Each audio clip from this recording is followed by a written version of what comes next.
Pat Surtain and Quinn Meinerz were recognized in the first ever Locked On NFL Top 100 Players list. We're going to tell you where they ranked, and we're also going to tell you about the biggest snub, the NFL's quarterback hits leader. Why wasn't he on the list? We're going to talk about that on today's episode, Locked On Broncos.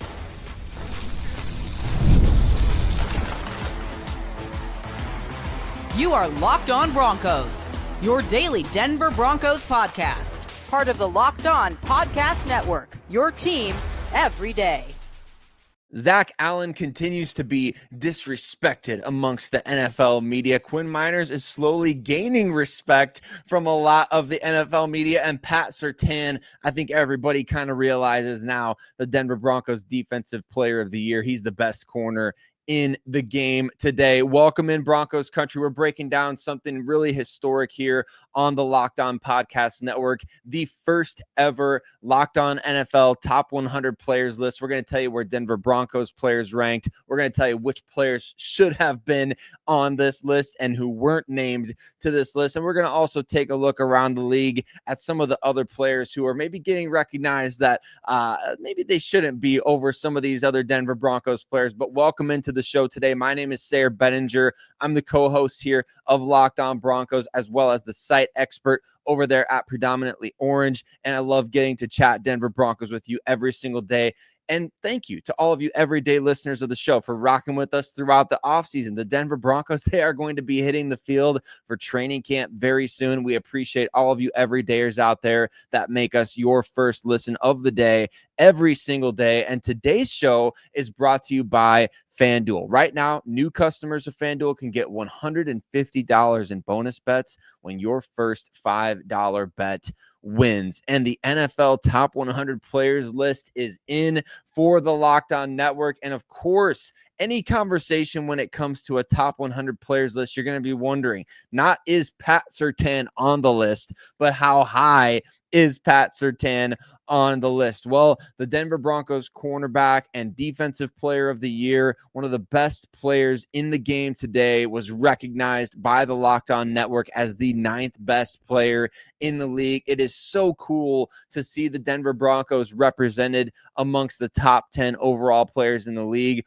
I think when you look at this list here and you see that there's not many defensive players in the top 10, but Pat Surtain obviously deserves recognition as one of the top 2 or 3 overall defensive players in the league. And of course, this isn't just based on, which guys won awards last year, things like that. I think obviously Pat Surtain being the reigning defensive player of the year, he probably could have very well been the top ranked defensive guy on this list, but he's ranked behind Myles Garrett of the Cleveland Browns, and then Micah Parsons. He's one spot behind him on this overall list. And I think based on those guys' body of work, that's pretty fair, right? When you look at Pat Surtain's body of work, obviously he is the best cornerback in the game, which makes a huge difference. But it's just the nature of the beast, isn't it? That pass rushers kind of get a little bit more credit because those guys, they can go out there, rack up a bunch of sacks, and it's not dependent on whether or not the ball is being thrown your direction, right? With Pat Surtain,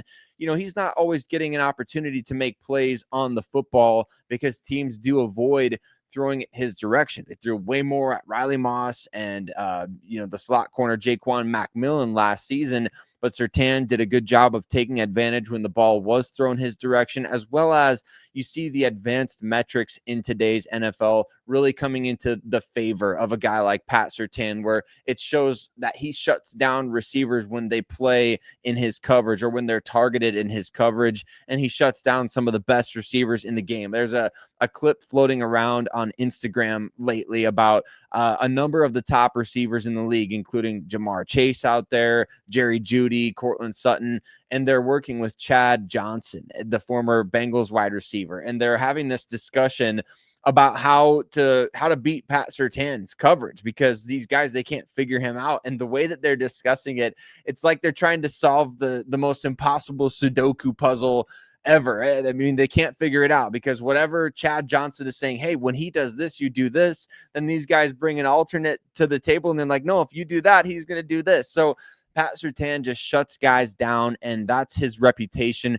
in the league right now. He didn't win Defensive Player of the Year because there wasn't a good enough pass rusher to give it to. He won Defensive Player of the Year because he knows how to lock down his side of the field, and that's pretty rare in today's NFL.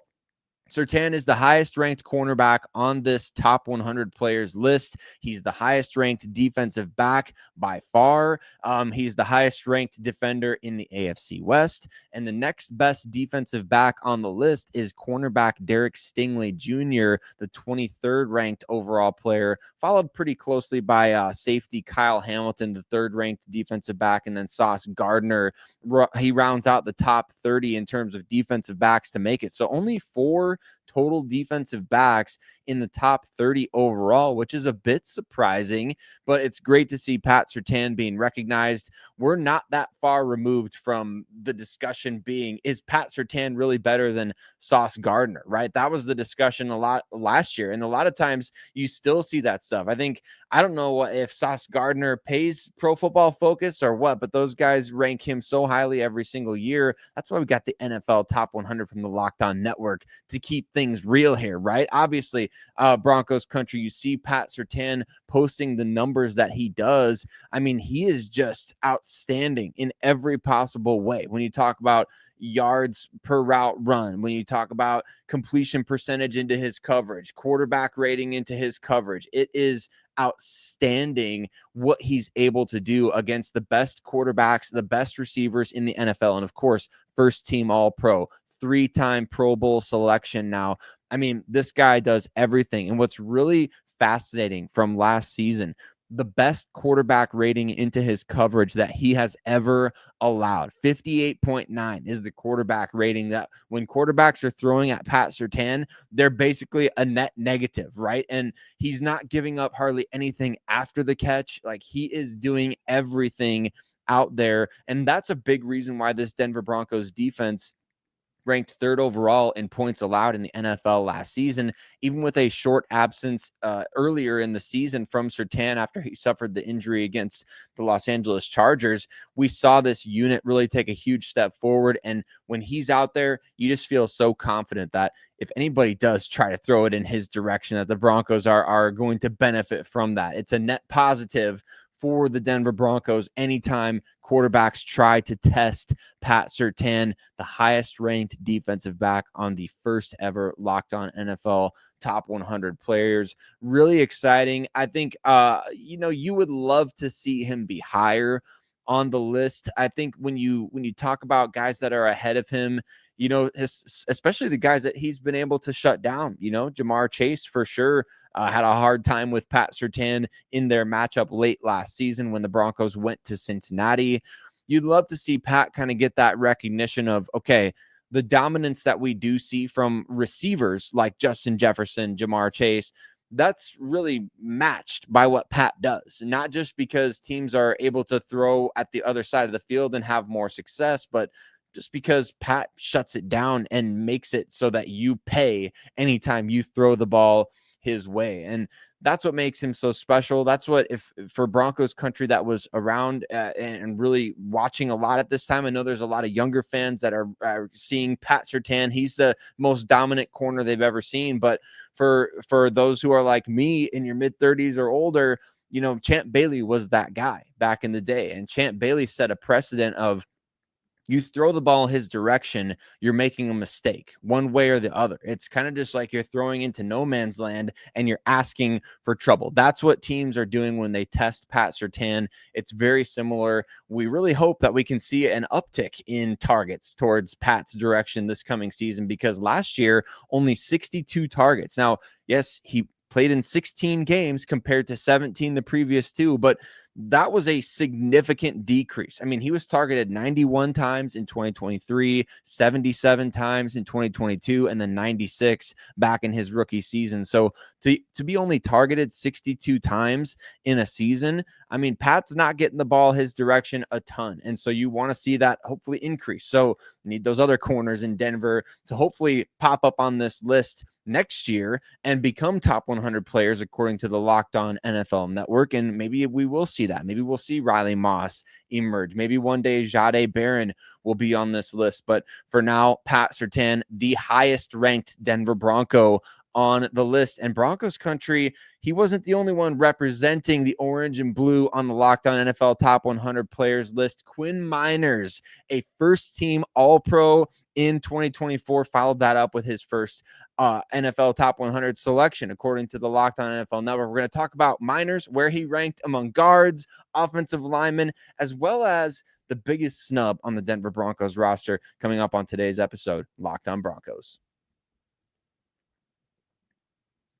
Today's episode of Locked On Broncos is brought to you by FanDuel and Summer Sports. They are in full swing. And whether you're all about baseball under the lights, golf on the green, or high-stakes soccer action, FanDuel is the best way to make every single game more exciting. And you're already following the action, right? So why not make it a little more thrilling? Because with FanDuel, you can get in on the game while your friends are out there getting sunburned at the beach. And I've been using FanDuel to track some of my favorite matchups. I love watching Chicago Cubs baseball. They've always got interesting matchups going on. One of the most exciting offensive teams in the league. And you never know who's going to come through on a given day. And the FanDuel app keeps things fresh with new daily promotions and fun ways to bet. So if you're new to FanDuel, new customers can bet just $5 and get $150 in bonus bets if your first bet wins. So open the FanDuel app today or visit FanDuel.com to get started. Quinn Meinerz was a first-team All-Pro selection in 2024, and he followed that up with even more recognition here in the 2025 offseason, landing 70th, which is really good for an offensive lineman in the annual or first ever top 100 players list put out by the Locked On NFL Network. Once again, Broncos Country, thank you so much for tuning in today, making us your first listen of the day. However you choose to take in this podcast, whether you're listening on your favorite podcast platform or watching the show on YouTube, I want to encourage you, take a second here today and hit subscribe or add us to your daily list so you get us in the algorithm every single day. You don't want to miss a single bit of Broncos news content coverage, especially as we ramp up towards training camp, where Quinn Meinerz is going to look a lot different to a lot of people. If you haven't seen already, he did cut his beautiful dreadlocks, and he looks like a different guy. But the belly is still out. I'm sure it will still be out throughout training camp. And he mentioned last year when he was asked about, the belly and putting the belly away for certain practices, he basically was like, you know what? I don't want to be known for that. I want to be known for the way that I play.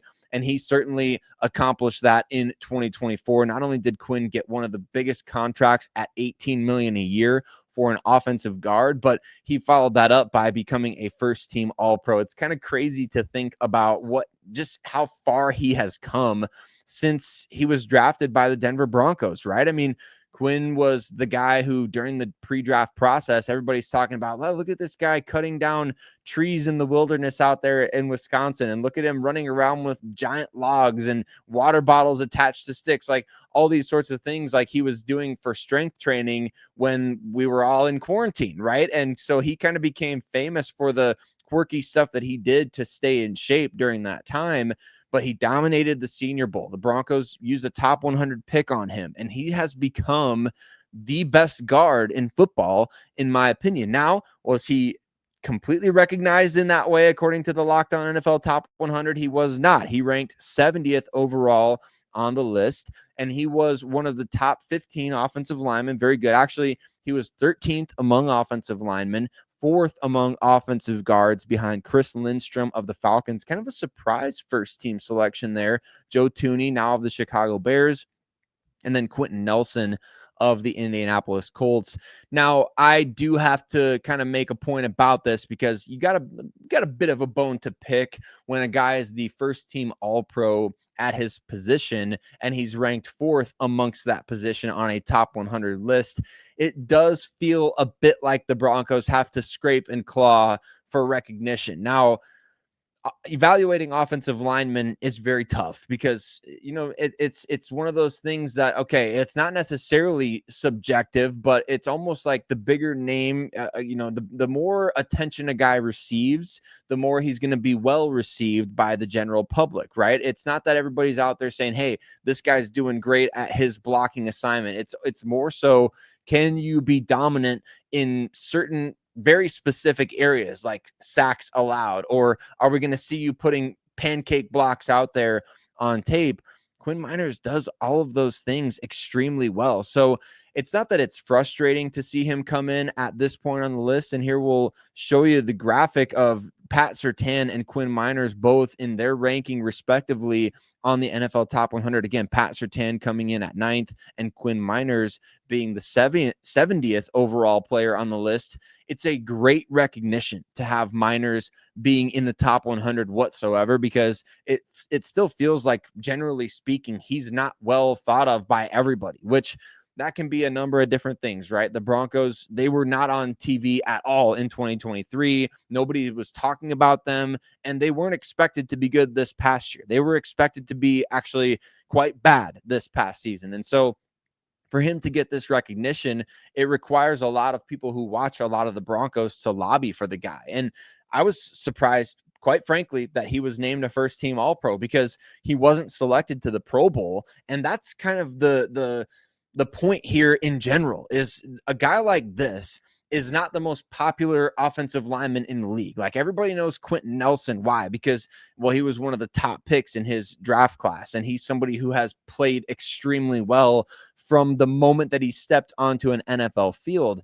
In fact, all these guys ahead of Quinn Meinerz on the list, they were either a first-round pick or they were guys who were highly paid in free agency. Like Joe Thuney got a big money deal from Kansas City, and that was when he really established himself as one of those, oh, okay, now he got the big money contract. He plays for the team that's, winning Super Bowls and things like that. We're going to talk about this guy more. We're going to put him higher on lists. Like, you recognize what he already was doing in New England with Kansas City. And obviously he continued to improve, continued to get better. Chris Lindstrom, first round pick of the Atlanta Falcons.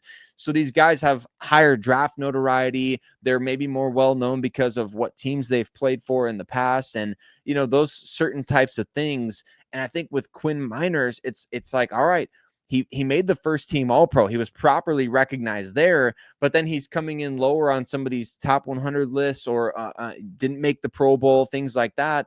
And we don't exactly know why, other than, the popularity aspect of things. And so I think Broncos Country does have a decent gripe with somebody like Quinn Meinerz being ranked 70th. Lindstrom, Thuney, and Nelson all coming in the top 56 overall players. Lindstrom was the highest ranked guard in the NFL at the 52nd overall spot. And you look all the way through this list, and the offensive line doesn't have a ton of representation in the top 20 overall. It's Penei Sewell of the Detroit Lions and Lane Johnson amongst the top 20 overall guys. And I think that's, again, those two guys play on two of the most popular teams in the league right now, the Eagles and the Detroit Lions. Those teams are on TV all the time. You hear about those guys all the time.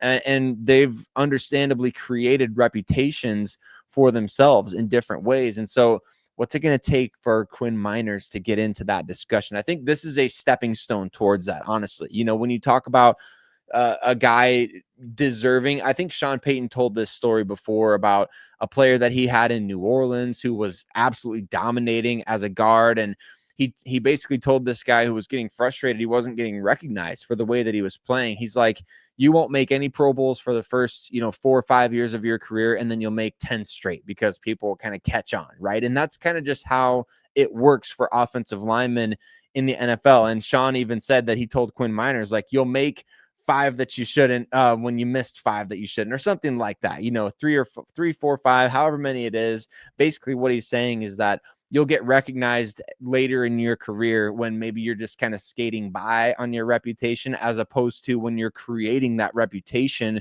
and not being recognized for it. Because frankly, evaluating offensive line play is very difficult, although Quinn Meinerz makes it really fun because he does bury dudes in the ground. And One guy who doesn't get buried in the ground a lot as a defensive lineman is Denver Broncos pass rusher and do everything man on the defensive front, Zack Allen. Zack Allen had the best year of his career in 2024, did everything that he possibly could in order to appear on everybody's list and every Pro Bowl, All Pro, whatever.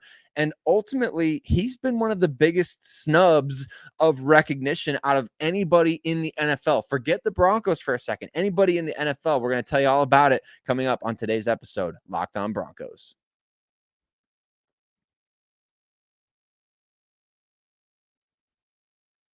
Zack Allen did not make the NFL Top 100 list for the Locked On NFL Network, and it is a disappointment, Broncos Country. And you know what? We got to talk about it because there's a lot of deserving players, probably more than 100 players deserving of Top 100 consideration than can actually make it. But you figure the guy who led the NFL in quarterback hits, he would probably be a no-brainer, maybe closer to the top 50 than the top 100 overall, and shoot, maybe closer to the top 25 than the top 50, right? Because Zack Allen did things in 2025 that very few people, or 2024, excuse me, that very few players have done in the past. There's names like, TJ Watt and Aaron Donald amongst the company that Zack Allen is keeping with 40 quarterback hits in a single season. These are things that you don't really see. And with Zack, you're talking about the guy who legitimately led the NFL in quarterback hits last season. And that's not as a defensive tackle. That's not interior lineman. That is straight up everybody. And that is impressive. When you talk about guys like Trey Hendrickson, who had 17 and a half sacks last year, Trey Hendrickson played one more game than Zack Allen even and had 36 quarterback hits. Myles Garrett played 17 games, 14 sacks. He had 28 quarterback hits. So what Zack Allen did last year, I mean, it was absolutely incredible. And sure, maybe if he had the double-digit sack season, he would have gotten properly recognized by not just this top 100 list, but obviously Zack was a second-team All-Pro when he should have been a first-team All-Pro, and he didn't get a Pro Bowl nod. He was 14th in NFL Defensive Player of the Year voting, which I guess at least means that he got votes from some people, at least for, something. So that's not for nothing, but at the same time, you almost wonder if you're Zack, like, what do you got to do? I mean, what do I have to do to get that recognition? And again, it might be one of those instances where it's just a year too late, right? It'll be a year too late where you get recognized for things, or, maybe he'll skate by from the reputation that he had in 2024 and that'll carry over to 2025. But whatever the case may be, I think Zack has a gripe as being the biggest snub on this list overall. Like I said, based on the fact that he should have been a first team All-Pro, I think you're closer to the top 25 overall than you would be the top 50 or even the top 100. So even if he came in in the 90s or something like that, I think that would have even been a snub sort of situation. But for Zack to be left off the list completely, it is disappointing. Again, the top three defensive players in the league, Myles Garrett, Micah Parsons, and our own Pat Surtain. But the top defensive lineman in the NFL, according to this list, is Kansas City Chiefs defensive tackle Chris Jones. Now, yes, Jones has been one of the most dominant players at his position in the NFL for a long time.